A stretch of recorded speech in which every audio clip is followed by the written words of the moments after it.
السلام عليكم ورحمة الله وبركاته. أهلا بحبايبنا، ازيكم عاملين ايه؟ النهاردة تالت يوم العيد، بس مش رايحين نخرج. احنا متشيكين وكل حاجة، بس مش خارجين. رايحين فين؟ الشغل طبعا. الباشا رايح الشغل تالت يوم العيد، فأنا هو رايح الشغل وأنا رايحة عند ماما الساعة 6:30 الصبح، فمفيش راحة لا عيد ولا بره عيد يعني. الحمد لله، ربنا يعيننا بقى كده.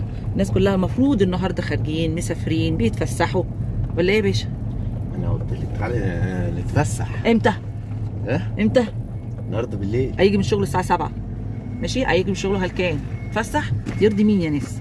يرضي مين بامانه يعني ان الواحده بتخرج 3 ايام العيد؟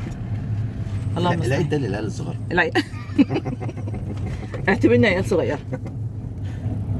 زي العيديه، يقول العيديه للعيال الصغيره. انا عارف ايه اللي الناس الكبيره ده تاخد عيديه. هو رايح ورديه وانا رايحه ورديه عند ماما. اشوفكم عند ماما بقى ان شاء الله.